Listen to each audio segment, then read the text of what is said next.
en el libro de Hechos, capítulo número 15, versículo 1 al 5. Dice la palabra del Señor, hermanos. ¿Ya lo tiene? Amén. Hechos 15. Muy bien, verso 1. Dice la palabra del Señor.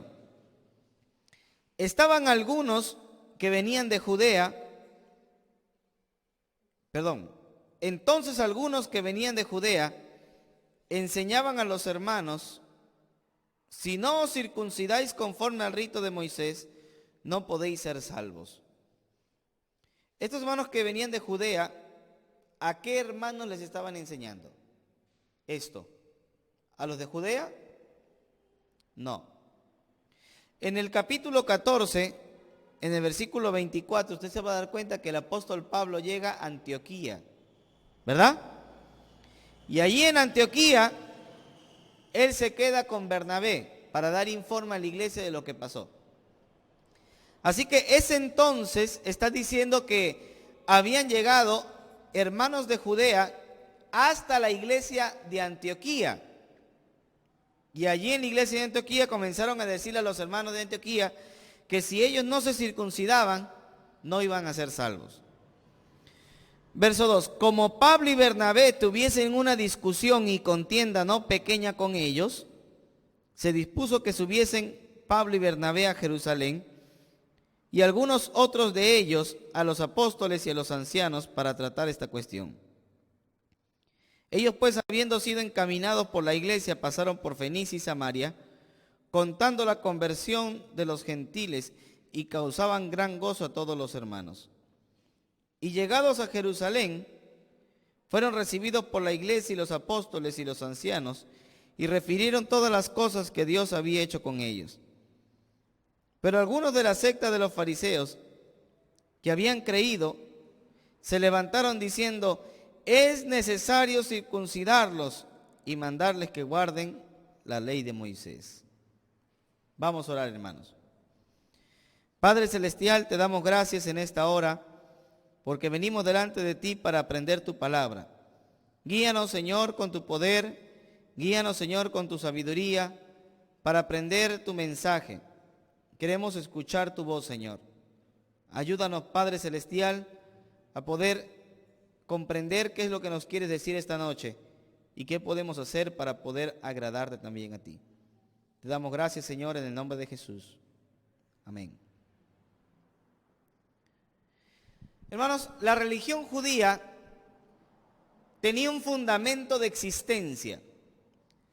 ¿Por qué el judaísmo existía?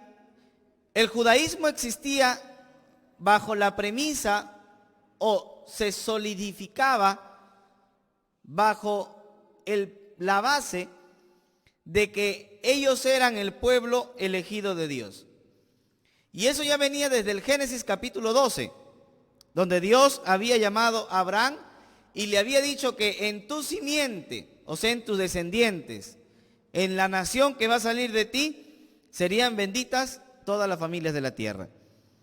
Entonces, la base de el por qué Dios había escogido a Israel no estaba en el pensamiento del pueblo de Israel, sino en la Escritura. El mismo Dios le había dicho en Deuteronomio capítulo 7, no te ha escogido Jehová, le dijo Moisés al pueblo, porque tú hayas sido más grande o más fuerte. Al contrario, tú eres el más insignificante de los pueblos. Amén. Que uno dice, ay no, a mí el Señor me tiene que escoger porque justamente yo soy el más santo. No. Si tú estás aquí y tú crees que Dios te ha elegido por ser el más santo, no, tú eres el más pecador. Amén. No, es que en mi cuadra nadie se convierte porque todos son terribles pecadores. A mí el Señor me tuvo que escoger porque yo era casi ángel. No, hermano. No, es que a mí el Señor me ha escogido porque yo soy profesional, o a mí el Señor me ha escogido porque yo tengo capacidad, tengo sabiduría, tengo inteligencia. Hermanos, el apóstol Pablo, ¿sabe lo que dijo? El apóstol Pablo dijo, todo lo que conozco, todo lo que sé, todo lo que he adquirido, todos los títulos que tengo, Todo lo que el apóstol Pablo había llegado a obtener en el judaísmo, él lo tuvo por basura con tal de alcanzar más el conocimiento de Jesús. Hermano, nada de lo que tenemos es nuestro. Amén. Y si tenemos conocimiento, capacidad, sabiduría, hermano, eso en la mano de Dios se convierte en torpeza y en debilidad. ¿Y por qué? Porque la Biblia dice, el que se gloría, gloríese en el Señor. Y hay otro pasaje en el libro de Romanos que dice, el que se gloría, gloríese en conocerme. Amén. Así que, hermanos, Dios había dicho que había escogido al pueblo de Israel no porque sea el más grande de los pueblos, sino el más insignificante. Para que la base de la elección del pueblo de Israel no esté en la capacidad del hombre, sino en la soberanía de Dios. Porque Dios es soberano para escoger a los que Él quiere bendecir. Amén. Dios es soberano. Entonces, hermanos, si el pueblo de Israel era el medio por el que Dios había escogido al mundo, o sea, para que el mundo pueda conocer a Dios, tenía que pasar por el pueblo de Israel. Evidentemente, el pueblo de Israel, siendo el pueblo elegido, y ahora en la época del cristianismo, surgió una pregunta. La pregunta que se hacían, evidentemente, los cristianos judíos, cuando empezó la iglesia cristiana, era si el pueblo de Israel seguía siendo o no el pueblo de Dios, o si es que ahora el pueblo de Dios era la iglesia y ya no el pueblo de Israel. ¿Sí me dejo entender? Fue una pregunta evidentemente contextual. No sabían cómo responder esa pregunta. Ahora, Dios abandonó al pueblo de Israel para que ahora el pueblo de Dios sea la iglesia. ¿Sí o no, hermano? ¿Sí o no? Dios dejó que el pueblo de Israel sea su pueblo para que ahora el pueblo de Dios sea la iglesia. ¿Sí o no? No. No. Dice la Biblia en Romanos capítulo 9, ¿desechará Dios a su pueblo? ¿Y cuál es la respuesta retórica a esa pregunta que da el apóstol Pablo? En ninguna manera. O sea, lo que Dios ha hecho es endurecerle en parte, para que esa parte endurecida sea suplida con la iglesia. Eso es lo que dice el apóstol Pablo, ¿verdad? Y ahora la iglesia es parte del pueblo de Dios. No un pueblo de Dios, sino parte del pueblo de Dios. ¿Sí me está entendiendo, hermano? Entonces, pero eso, como el apóstol Pablo le explica, evidentemente en la primera época de la iglesia, antes de que el apóstol Pablo escribiera Romanos, escribiera Gálatas, escribiera Efesios, etc., comenzó a traer problemas de interpretación. Comenzó a generar en el pueblo de Israel, entre las iglesias del pueblo de Israel, comenzó a generar algunas preguntas. ¿Es necesario que los gentiles se conviertan al judaísmo para ser salvos o no? Si es que ahora el pueblo de Dios es Israel. Entonces ellos decían, si el pueblo de Dios es Israel, los gentiles tienen que convertirse al judaísmo antes de ser cristianos. Esa era una pregunta que ellos tenían y evidentemente era como ellos pensaban. Y si ellos judaizaban, si los gentiles comenzaban a judaizar, entonces por ende también tenían que circuncidarse, ¿verdad? Porque no podía ser parte del pueblo de Israel si no se circuncidaba. Entonces, los cristianos del primer siglo comenzaron a debatir entre ellos para saber si era necesario que los gentiles que se estaban convirtiendo y haciendo iglesias durante el primer viaje misionero del apóstol Pablo, tenían ahora que dar su segundo paso, que era convertirse a la fe judía, o quedar siendo gentiles, pero cristianos. Ahora, ¿qué pasaba si es que esos gentiles no se circuncidaban? Si esos gentiles ya no se circuncidaban y ya no formaban parte del pueblo de Israel, entonces, ¿cómo iba a ser la relación? ¿Cómo iba a ser el trato? Porque recuerde que los gentiles no podían tener trato ni relación con los judíos. ¿Sí me entiende? Los judíos eran una organización, eran una comunidad cerrada. Entonces, evidentemente, como comunidad cerrada, no permitía que los gentiles tuvieran trato ni contacto con ellos.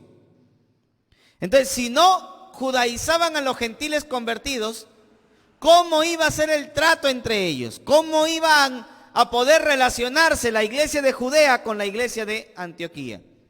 ¿Sí me entiende? Entonces, evidentemente, estas preguntas surgieron de manera válida en la mente de los primeros cristianos.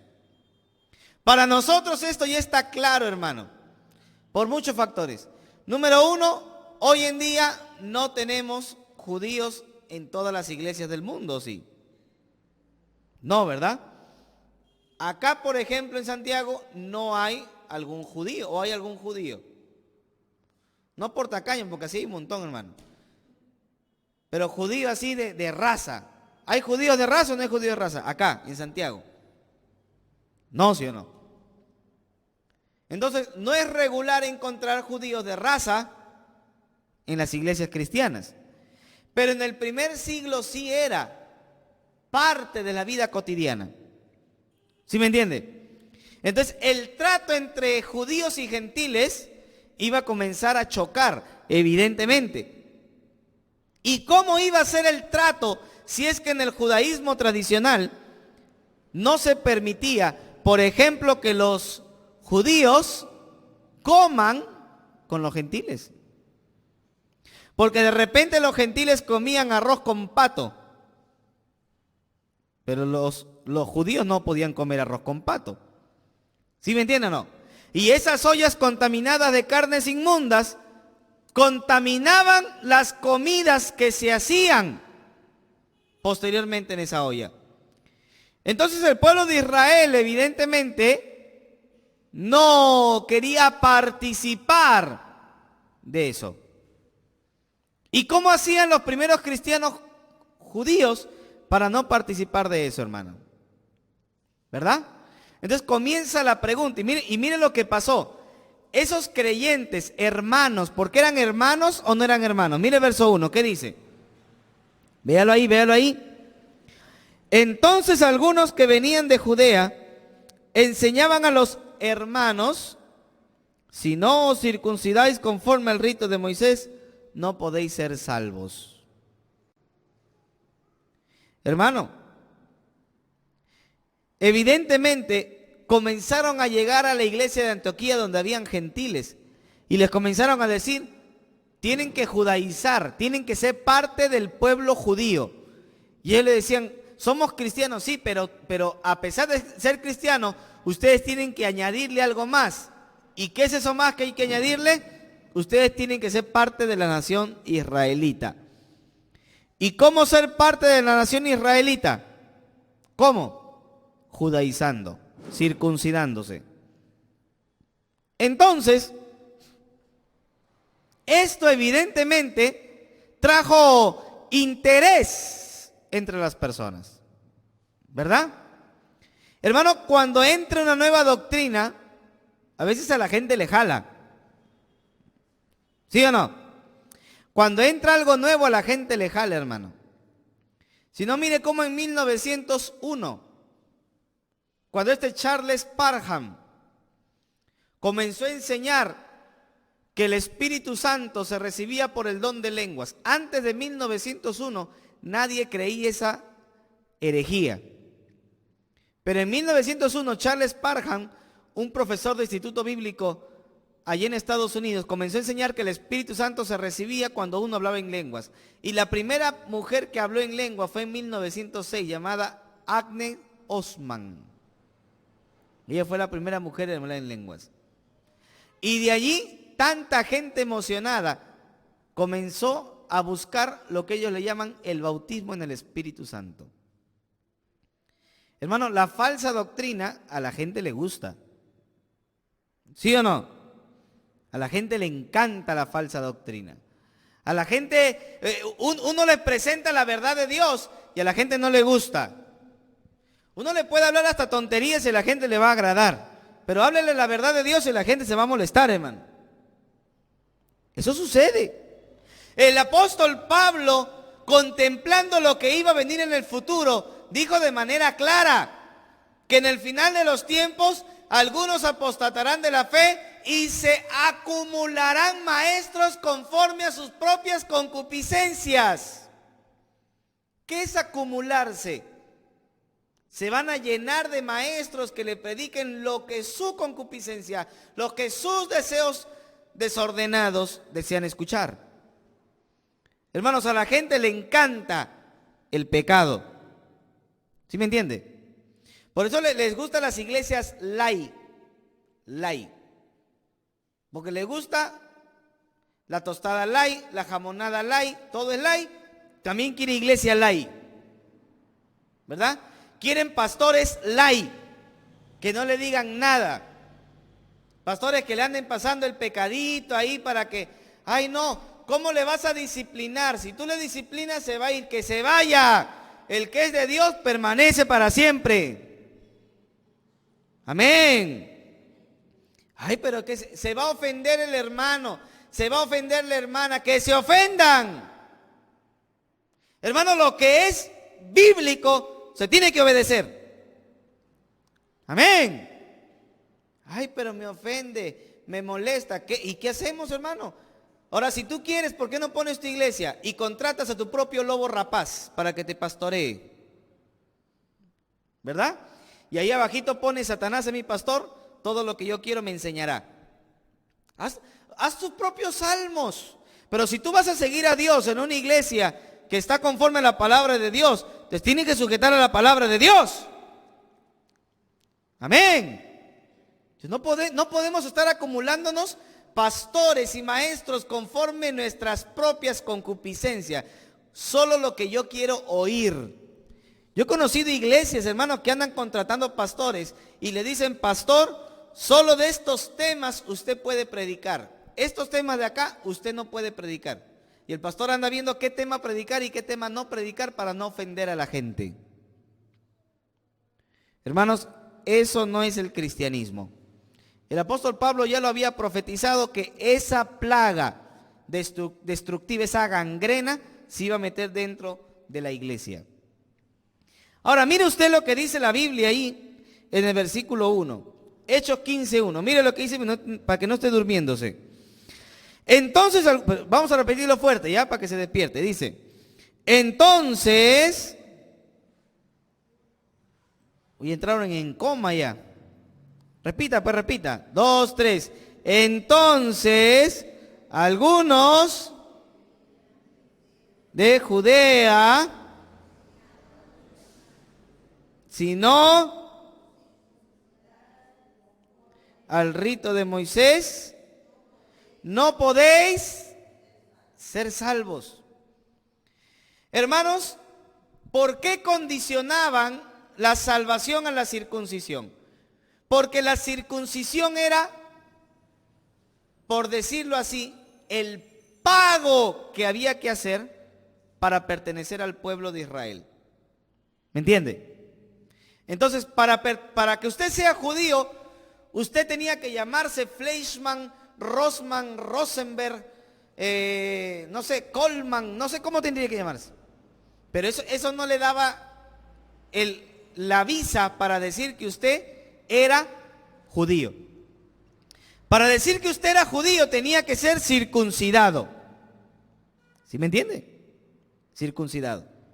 Entonces, como para algunos cristianos del primer siglo, para poder ser salvo había que ser judío, primero había que judaizar y después aceptar al Mesías de Israel. Ese era el concepto que ellos tenían.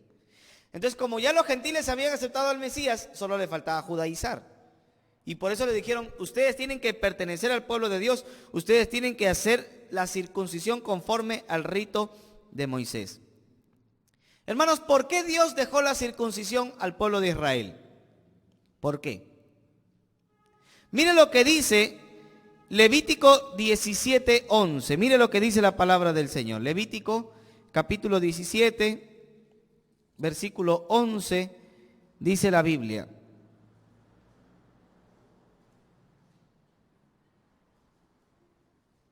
Dice, porque la vida de la carne en su sangre está. Para la mente hebrea, la sangre es muy importante, porque la sangre es lo que da vida. Cuando usted corta el cuello de una persona, ¿qué sale? Sangre. Y si sale sangre, ¿qué pasa? Se muere. Entonces, en la mentalidad hebrea, la sangre estaba en la vida. ¿Sí me entiende? Entonces, saliendo la sangre, perdiendo sangre, la persona moría. Entonces, la sangre era un elemento muy importante, hermano, porque representaba el todo del ser humano. Ahí la palabra vida es hay, que es el todo. Lo que el ser humano es, está en la sangre. Ahora, por eso todo pacto se tenía que sellar con sangre. Porque ¿qué era lo más valioso en la vida? Pues la vida. Entonces, para sellar un pacto, el pacto se sellaba con sangre. Por eso los sacrificios necesitaban derramamiento de sangre. Por eso la muerte de Cristo requería de sangre. Por eso la purificación de los utensilios de tabernáculo requerían de sangre. Por eso, para que Dios limpie la tierra de Canaán, necesitaba derramamiento de sangre de los pueblos paganos. La sangre era importante para el pueblo de Israel, porque representaba la vida. Entonces, era evidente que para sellar el pacto entre Dios y Abraham, la sangre tenía que estar presente, ¿sí o no? ¿Y cómo se concretaba el derramamiento de sangre en el pacto abrámico? ¿Cómo? Con la circuncisión. Entonces, el varón tenía que ser cortado el prepucio, y ese prepucio, al ser cortado, es con una circunferencia, por eso se llama circuncisión, circunferencia. Al ser extraído el prepucio, derramaba sangre, y esa sangre sellaba que esa persona era del pueblo de Israel, del pueblo del pacto o del pueblo de la sangre de Dios. ¿Sí me entiende? Porque el pueblo de Israel era el pueblo de la sangre o el pueblo del pacto. Entonces, para ser parte del pacto de Dios, había que circuncidarse para tener derecho a ser parte del pueblo de Israel. En el libro de Génesis, capítulo 17, vamos a ejemplificar un poquito esto. Para los que no saben qué cosa es la circuncisión y por qué apareció la circuncisión en la Biblia. Génesis capítulo 17. Vamos a hablar un poquito acerca de la circuncisión. Ojo, antes de Abraham, la circuncisión ya se practicaba. Abraham no es el primero en la historia en practicar la circuncisión. La circuncisión ya era practicada desde muchos años antes por los egipcios. Los egipcios practicaban la circuncisión. Era una manera, cuando al joven de 11, 12 años se les cortaba el prepucio, era una manera de decirle a la sociedad que ese joven de 12, 11 años estaba listo para la procreación. ¿Me entiende? Circuncisión en el pueblo egipcio era igual a preparado para, en este caso, procrear. Por ejemplo, cuando Moisés dice, porque soy de labios y oídos incircuncisos, ¿verdad? Él le dice, inclusive Moisés le dice, el pueblo de Israel es de oídos y de corazón incircunciso. ¿Que a poco las orejas tienen prepucio? No, ¿sí o no?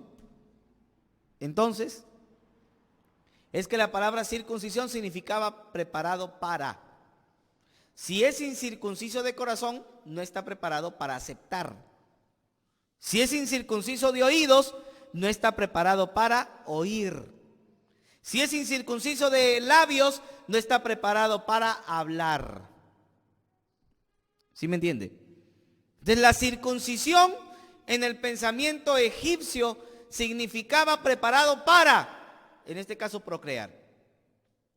Pero los pueblos de alrededor de Israel, como los moabitas, madianitas, etcétera, también practicaban la circuncisión. Pero Dios solo le dio al pueblo de Israel una nueva connotación de la circuncisión.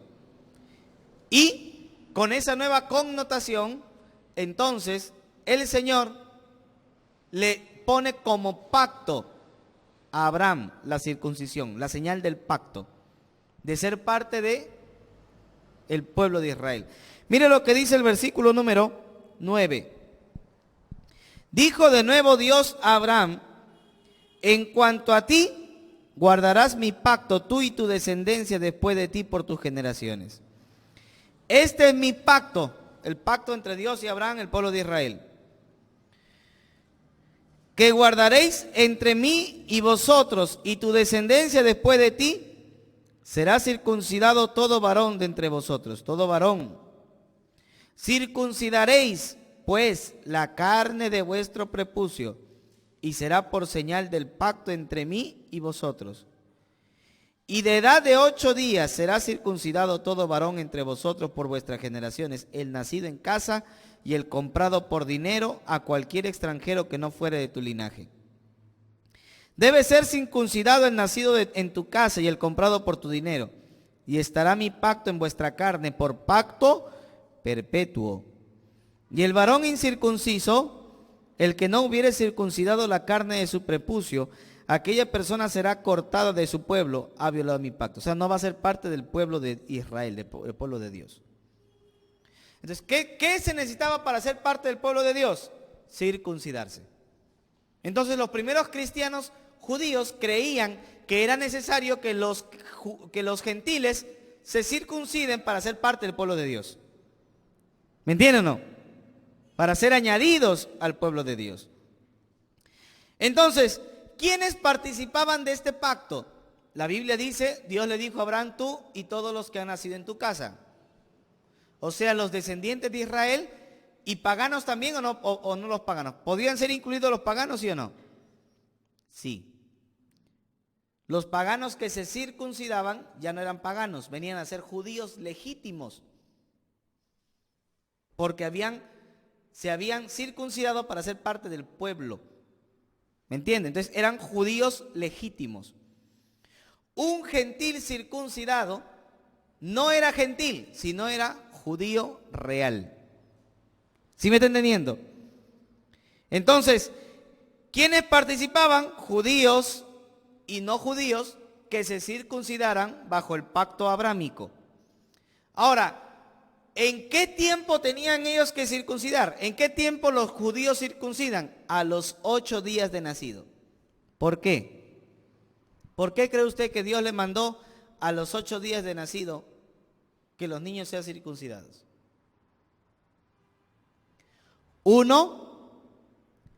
Número uno, porque la cicatriz va a cerrar más rápido, ¿verdad? Número 2, porque el niño tiene menos recuerdo del dolor espantoso que es la circuncisión, hermano. El dolor es terrible. Un niño de 8 días de nacido, le cortan el prepucio, evitan las infecciones, cierra mucho más rápido el prepucio, ¿no? O bueno, el corte que ha tenido. Y ya uno se da cuenta que es chiquito y dice: ay, estoy circuncidado, y está circuncidado, ya no se acordó más. Pero imagínese circuncidar a una persona adulta, ¿qué pasaría? Ay, no me imagino. Entonces mañana vamos a hacer una jornada de circuncisión en la iglesia. Ay, ¿qué va a hacer? Es terrible, hermano. Si no crees, vamos para que tú puedas ver qué pasó, mira. Para que tú te imagines el dolor que es la circuncisión. En personas adultas, ¿no? Génesis 34, mira Génesis 34. Mira qué pasó en Génesis 34. Pero para poder entender la historia de Génesis 34, te voy a resumir. Escúchame acá. Jacob tenía una hija. Bueno, tenía varios hijos. Eran los hijos de Jacob. Pero tenía una hija llamada Dina. Esa hija Dina salió a la tierra de Canaán y se encontró con un joven llamado Siquem. Y Siquem se enamoró de Dina, Dina de Siquem, y se fueron a fornicar. Cometió un acto deshonroso. Porque para Dios, para la Biblia, la virginidad es importante, hermano. Amén. La virginidad es importante. Entonces cometieron este acto deshonroso y Siquem, el joven, se fue a ver a su papá que se llamaba Hamor. Y le dice: papá, pídeme a la chica en matrimonio, quiero casarme con ella, le dice. Y entonces Hamor y Siquem se van a hablar con Jacob, con sus hijos, y los hijos de Jacob le dicen: bueno, vamos a aceptar que nuestra hermana se case con tu hijo. Es más, vamos a entregar a nuestra familia, a nuestras mujeres, a vuestros hombres, y vamos a tener buena relación de pacto. O sea, vamos a unirnos como buenos hermanos. ¿Qué les parece? Ay, qué bien, Liz, ya. Pero con una sola condición. Todos los varones se tienen que circuncidar. Si ustedes no se circuncidan, no podemos tener contacto, no podemos relacionarnos entre nosotros. ¿Sí me entiende? Y entonces, ¿qué hace Hamor? Hamor y Siquem se van a su pueblo y mira lo que les dice. Verso 20. Entonces Hamor y Siquem, su hijo, vinieron a la puerta de su ciudad y hablaron a los varones de su ciudad, diciendo: estos varones, hablando de Jacob, de sus hijos, estos varones son pacíficos con nosotros y habitarán en el país y traficarán en él. Pues he aquí la tierra es bastante ancha para ellos. Nosotros tomaremos sus hijas por mujeres y les daremos las nuestras. Mas con esta condición consentirán estos hombres en habitar con nosotros, para que seamos un pueblo. Que se circuncide todo varón entre nosotros, así como ellos son circuncidados. Su ganado, sus bienes y todas sus bestias serán nuestros. Solamente convengamos con ellos y habitarán con nosotros. O sea, todo será de nosotros y lo nuestro será de ellos. Pero hay que circuncidarnos. Verso 24. Y obedecieron a Hamor y a Siquem, su hijo, todos los días que salían por la puerta de la ciudad. Y circuncidaron a todo varón, a cuantos salían por la puerta de su ciudad. A todos. Verso 3. Verso 25. Pero sucedió que al tercer día, cuando sentían ellos el mayor dolor, ¿de qué? De la circuncisión. Dice: dos de los hijos de Jacob, Simeón y Leví, hermanos de Dina, tomaron cada uno su espada y vinieron contra la ciudad que estaba desprevenida y mataron a todo varón. Y a Hamor y a Siquem su hijo los mataron a filo de espada y tomaron a Dina de la casa de Siquem y se fueron. Y los hijos de Jacob vinieron a los muertos y saquearon la ciudad por cuanto habían amancillado a su hermana. Tomaron sus ovejas, sus vacas, sus asnos, todo lo que había en la ciudad, en el campo, todos sus bienes, llevaron cautivos todos sus niños, sus mujeres, y robaron todo lo que había en casa. Tremendo, hermano. O sea, para que usted se imagine cómo era el dolor de la circuncisión, que cuando solamente dos mataron toda una ciudad. No podían ni defenderse, hermano. Ahí no hay nada que me tomo dolocordarlán. No. Que me tomo mi apronax. No. no había pronacto, no había nada. ¿Sí me entiende? Por eso, como el dolor era fuerte, se circuncidaba un niño de 8 días de nacido. ¿Sí me entiende? Dios es sabio, hermano. Amén. Dios es sabio. Y más sabio porque ya no obliga a los creyentes a circuncidarse. Tremendo, porque imagínense si nosotros nos hubiéramos tenido que circuncidar el día que nos convertimos, hubiera sido terrible, ¿no? Porque hay personas que se convierten no a los 8 días de nacido. ¿Quién se convierte a los 8 días de nacido? Nadie, hermano, ¿no? Ahora, este tema de la circuncisión evidentemente fue un tema muy polémico en el primer tiempo, en el primer siglo. Pero el apóstol Pablo tenía muy en claro lo que significaba la circuncisión, lo que significó la circuncisión, lo que significaba ahora la circuncisión para el cristianismo. En el libro de Romanos capítulo 3, para que podamos ver un ratito por ahí. Romanos capítulo 3.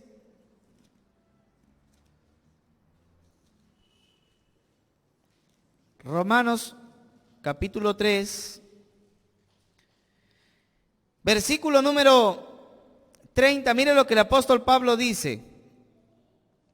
Porque Dios es uno y Él justificará por la fe a los de la circuncisión y por medio de la fe a los de la incircuncisión. O sea, la justicia por la fe no es solo de los circuncidados. La justicia de la fe también es de los incircuncidados. Amén. Eso estaba claro para el apóstol Pablo. En 1 de Corintios capítulo 7, versículo 19. 1 de Corintios 7, 19, el apóstol Pablo dice: la circuncisión nada es y la incircuncisión nada es, sino el guardar los mandamientos de Dios. O sea, no es necesario, pero tampoco estaría mal. No sé si usted me entiende. Estaría mal que, por ejemplo, un creyente que se convierte a Cristo se quiera circuncidar y quiera ser parte del pueblo de Israel. ¿Estaría mal o no estaría mal? No estaría mal. ¿Por qué va a ser algo malo? ¿Sí me entiende? No estaría mal. Pero condicionar la salvación a la circuncisión, eso sí estaría mal. Entonces el apóstol Pablo tenía bien en claro el tema. Por eso él dice: nada es la circuncisión y la incircuncisión tampoco nada es. ¿Sabe lo que vale? Guardar los mandamientos de Dios. O sea, no importa si eres o no eres parte del pueblo de Israel. Lo que importa es que obedezcas a Dios. Usted puede ser judío, puede ser peruano, puede ser argentino, puede ser todo, hermano. Puede tener hasta 5 nacionalidades y saber 20 idiomas.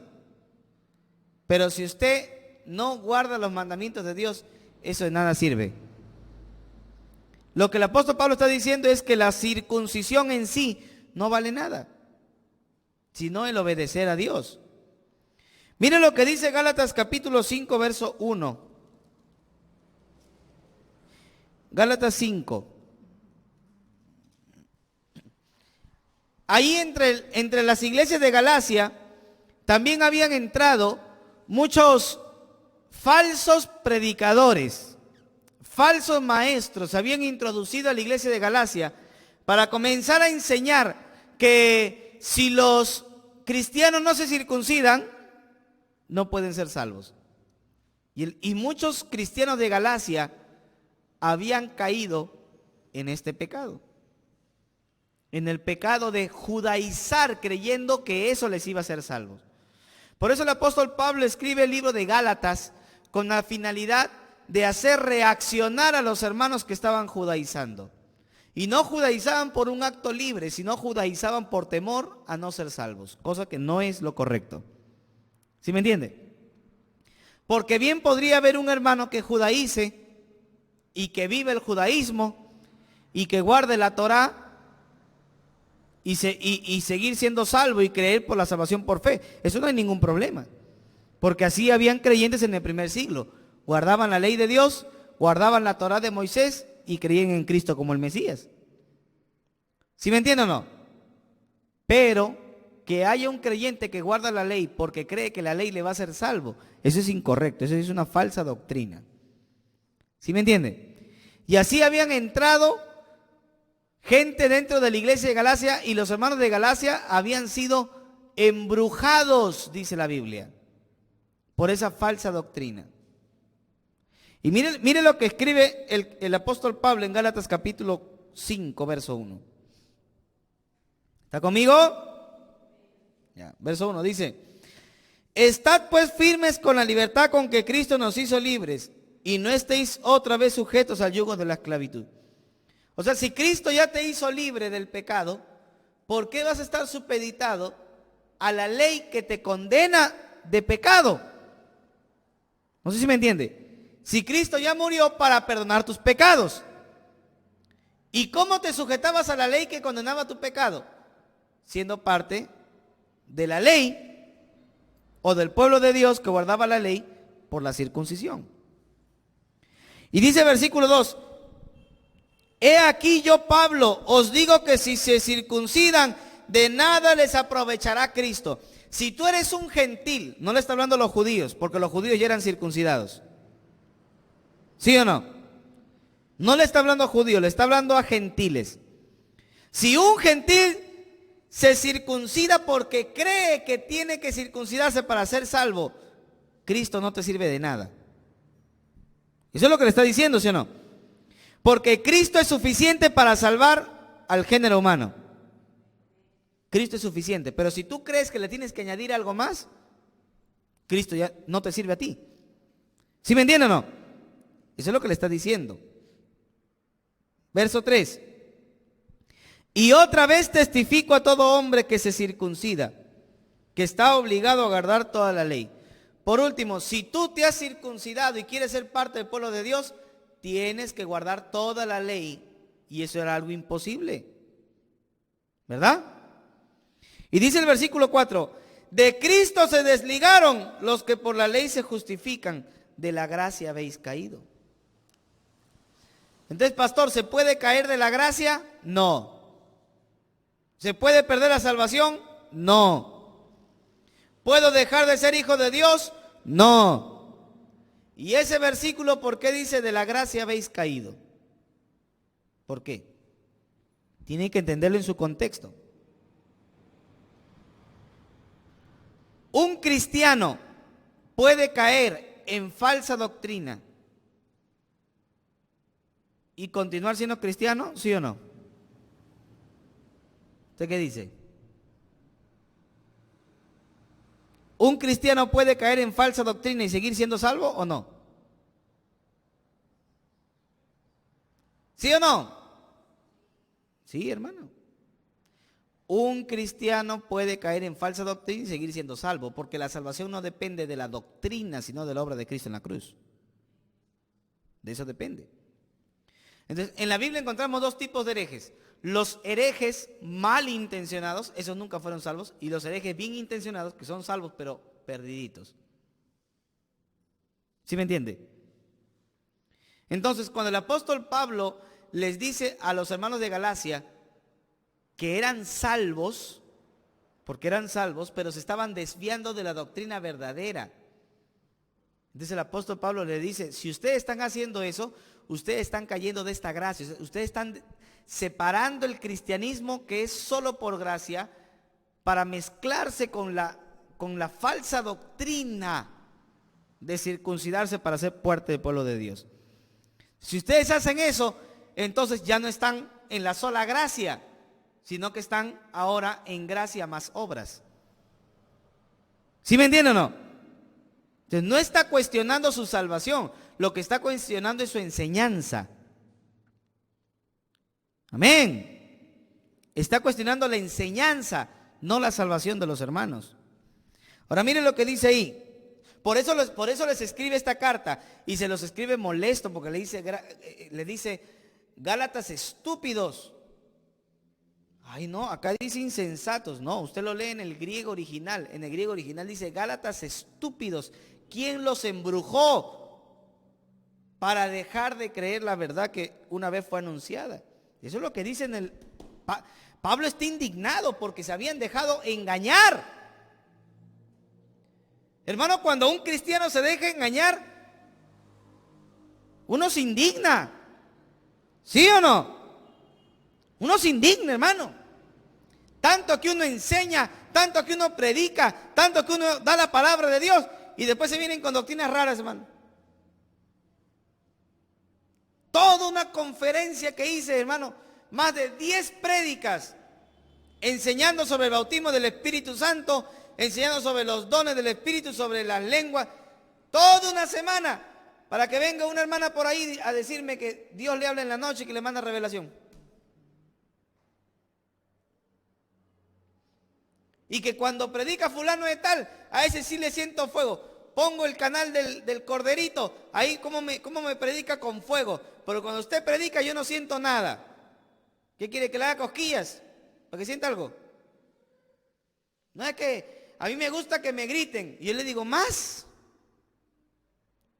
O sea, no le basta con lo que le grito, quiere más. Hermano, yo me indigné. Y cuando me senté con la hermana más de 1 hora y media, enseñándole la palabra, mostrándole con la Biblia que la salvación no se pierde y que Dios ya no revela nada, que su revelación está en la Biblia, y dándole la palabra de Dios, me dijo, bueno, eso es lo que usted cree. Gálata insensata. ¿Sí o no? Se deja fascinar, se deja embrujar. Así hay creyentes que se dejan embrujar, hermano. Hay pastores que yo creo que Satanás fue hermano menor de Jesús. Porque hay algunos por ahí que andan creyendo eso. Que Satanás fue el hermano menor de Jesús. Y uno va a preguntarle, oye, ¿y de dónde saca esa herejía? Ah, es que me están visitando unos gringos bien guapos, pastor. ¿Quiénes son? Los mormones. Esos mormones enseñan de que Satanás es el hermano menor de Jesús. Y ya por los hermanos andan creyendo por ahí. Es esa normalidad porque le van llevando víveres a la casa. Tenga cuidado, hermano. Amén. Tenga cuidado. No, pero es que pastor, yo creo que Jesús es Dios, pero un Dios menor. Que le anda visitando ahí al salón del reino de los testigos de Barrabás. Hermano, tenga cuidado. Tenga cuidado. Si bien es cierto, hay creyentes que pueden dejarse embrujar, se pueden dejar fascinar, pero el verdadero creyente vuelve. Amén. Pueda que estás que te tuerces por ahí con una falsa doctrina, pero el Espíritu Santo que no te deja, te lleva a toda verdad y justicia, te va a hacer volver. Pero si tú eres un creyente y te vas a una falsa doctrina, una falsa enseñanza, y ahí te mueres, ahí sí viene la duda, si fuiste o no fuiste. ¿Sí o no? Ahí sí viene la duda si realmente fuiste o no fuiste hijo de Dios. Hermano, por eso el apóstol Pablo les escribe a los hermanos, no dudando de su salvación, sino reconviniéndoles para que dejen de creer esa falsa doctrina. ¿Sí me entiende, hermano? Por eso les escribe algo tan duro y le dice, por último, no quieres a Cristo, entonces has caído de la gracia. Eso es lo que le está diciendo el apóstol Pablo. Versículo número 5. Pues nosotros por el Espíritu aguardamos por fe la esperanza de la justicia. O sea que nosotros los cristianos tenemos fe en la justicia de Dios, no en la justicia de las obras de la ley. Verso 6. Porque en Cristo, mire lo que dice, ni la circuncisión vale algo, ni la incircuncisión, sino la fe que obra por el amor.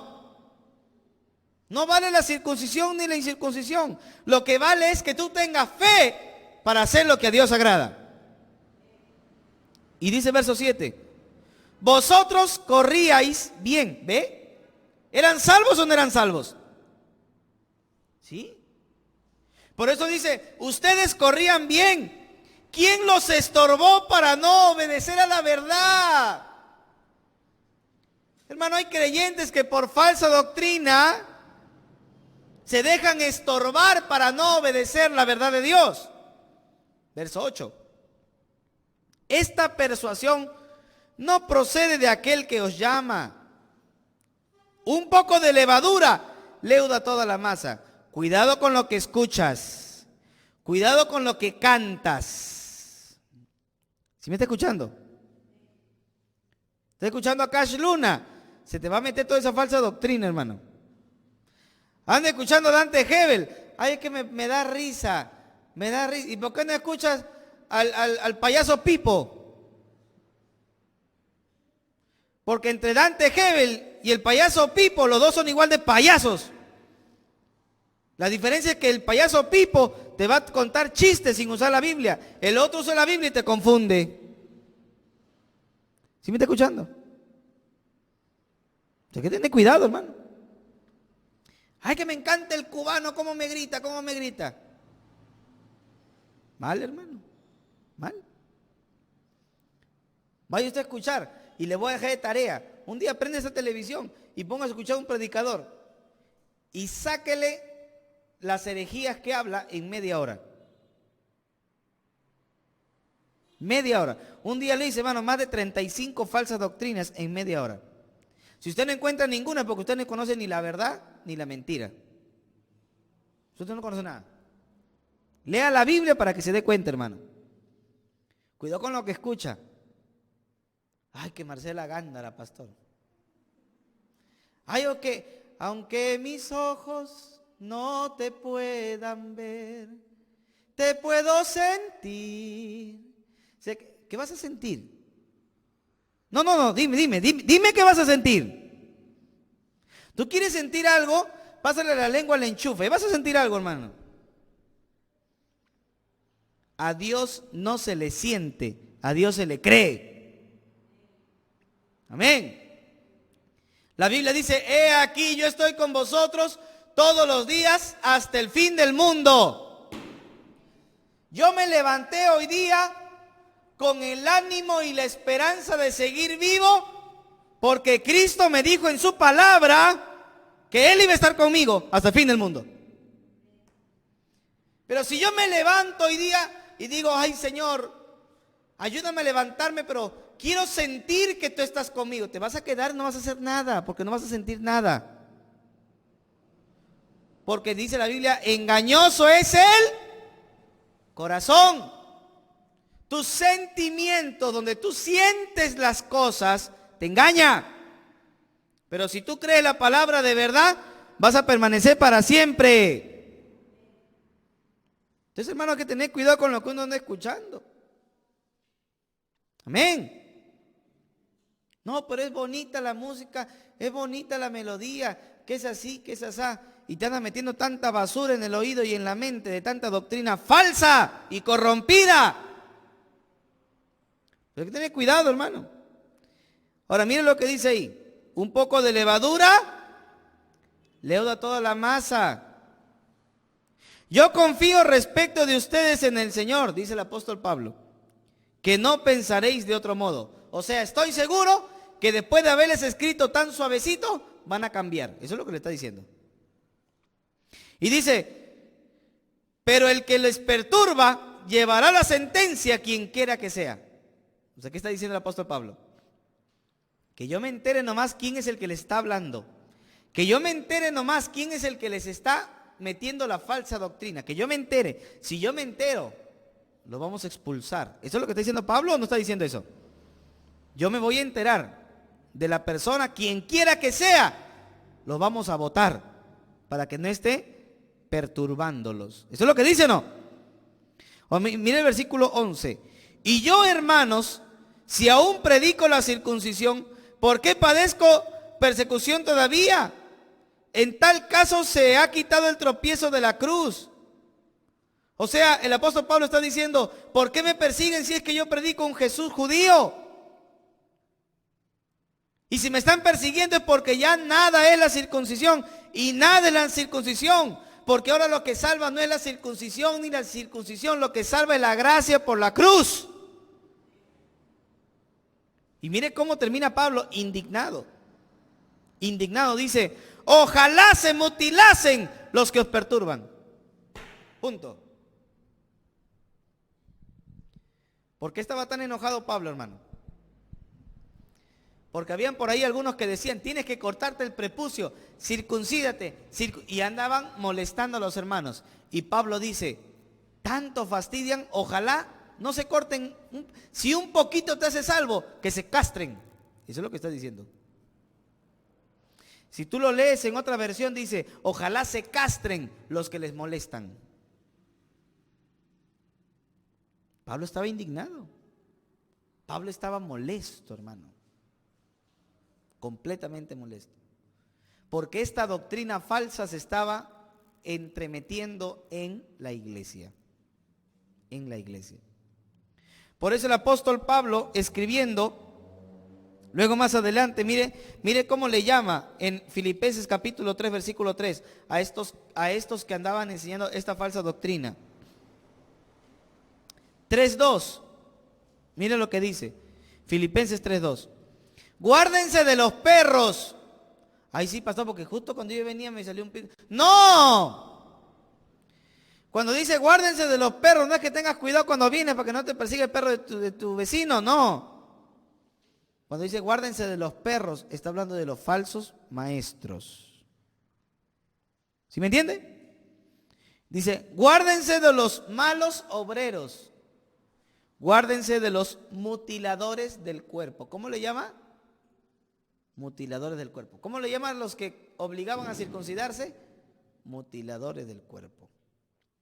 El tema de la circuncisión por el apóstol Pablo era algo muy sencillo. No era necesario circuncidarse para estar en la gracia de Dios.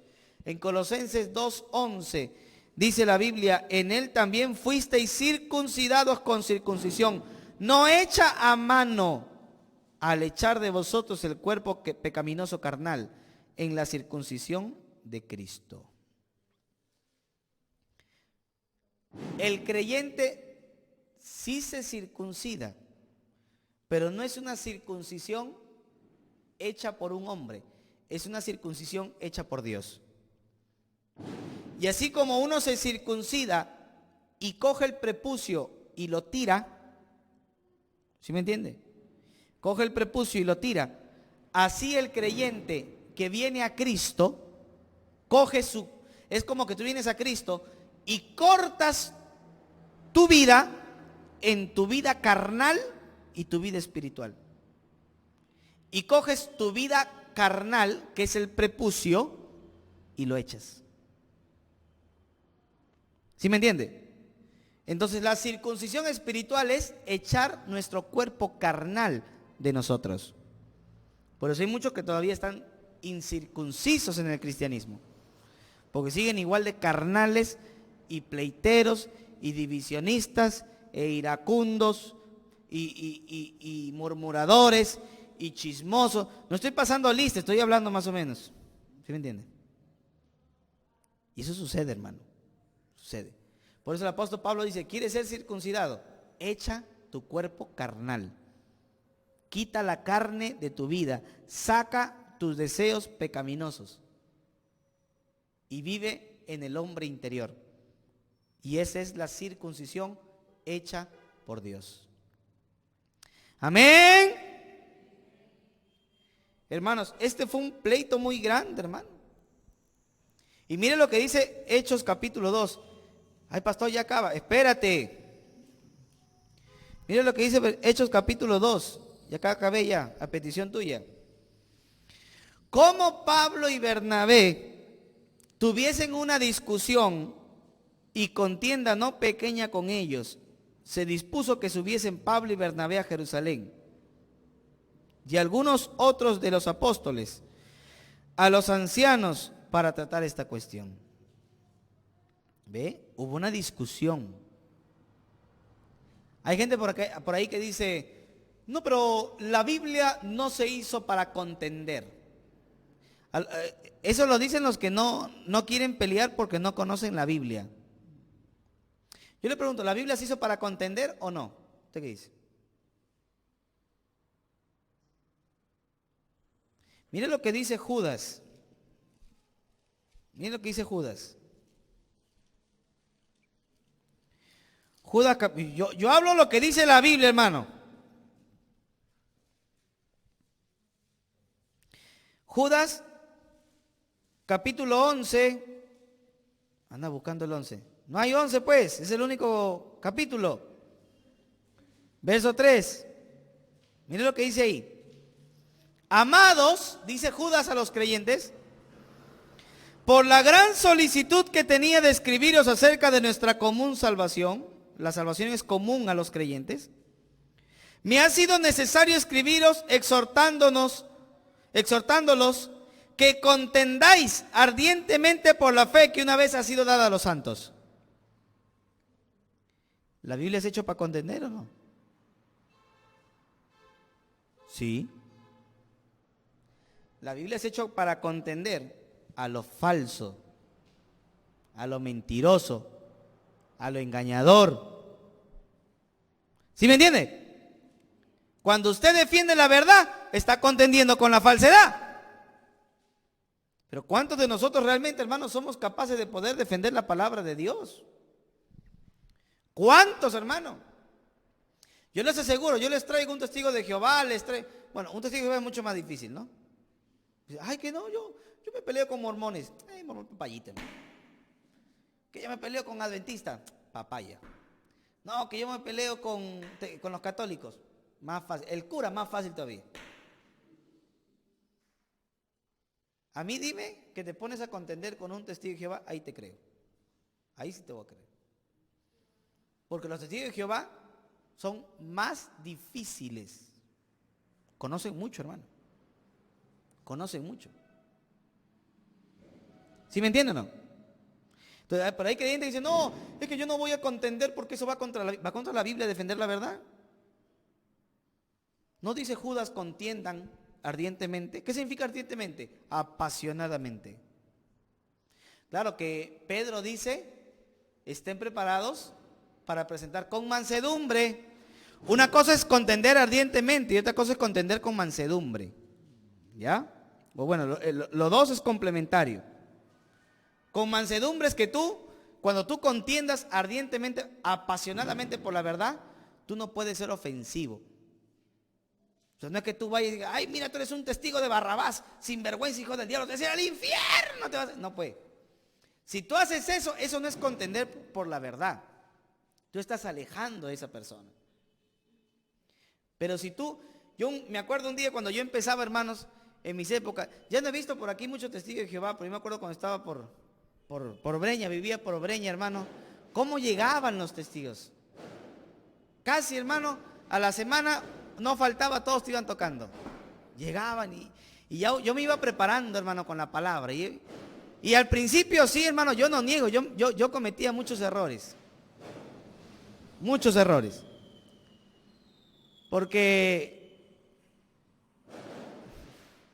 Muchos errores porque venían los testigos y yo salía con la Biblia y me iba de frente y les atacaba y les hablaba y les gritaba y terminábamos peleando así. Y ya esperaba de acá 2 días más y venía 2 días y salía. Y el propósito no es pelear. El propósito de contender por la fe es convencerle de que está errado. Porque cuando tú le convences de que está errado, el Espíritu Santo le va a reconvenir su pecado y se va a convertir. Pero tienes que convencerle. Entonces, contender, pero tienes que contender por la fe. Tienes que pelear por la fe. Hermano, ¿cuántos tienen perrito? Los que tienen perrito, cuando están ahí en la calle de repente y viene alguien y te quiere atacar, ¿qué hace tu perrito? ¿Qué es tu perro? Te defiende, ¿no? Si tu perro se va detrás tuyo, bótalo, no sirve. El perro es para que te defienda. Hermano, si alguien toca a Cristo, yo soy su perro. Yo muerdo. Yo no me quedo callado, hermano. Si alguien habla del Señor, yo muerdo. ¿Sí me entiende? Entonces, no es posible que usted escuche que haya alguien que habla mal de Cristo, sea en el instituto, en la universidad, en el trabajo, donde sea. Hablan mal del Señor, se quedan callados. Y de repente el profesor dice, ay, esos cristianos ignorantes. que no saben nada y que creen en Cristo que resucitó. Esos son cuentitos. Y tú que estás ahí sentadito no dices nada por temor a qué me van a decir. No, hermano, si tocan a Cristo, yo me levanto y muerdo. Hay que contender ardientemente por la verdad. Amén. Sí, con mansedumbre, sí, con sabiduría, pero contienda. Contienda por lo que es la verdad. No lo digo yo, lo dice la palabra de Dios. Amén. Y no justifiquemos nuestra ignorancia con el hecho de que no hay que contender. La Biblia no es para contender. No. La Biblia es para contender. Aquí está. Y contiende por la verdad. Por eso, para que tú contiendas por la verdad, tienes que saber lo que es la verdad y lo que es la falsedad. Amén. La falsedad. Como otras cosas sí conocemos bien. A ver si yo te digo, mira, este es un billete de 10 soles, si te la crees. Pero si te digo, mira, este es un billete de 300 soles, ay, qué payaso, si no existe. Ese debe ser un billete falso porque no hay billete de 300. ¿Cómo eso sí sabes? ¿Y cómo si te digo algo de la doctrina, de repente ni siquiera sabes? Entonces, hermano, hay que saber lo que es la verdad y lo que es la falsedad para defender la verdad. ¿Qué pasó en el concilio de Jerusalén? Pablo y Bernabé llegaron y ¿qué pasó? Se agarraron a mordidas. ¿Qué pasó? Se pelearon entre todos, se dijeron lo que eran, lo que no eran. Lo vamos a ver la próxima semana. Amén. Vamos a orar.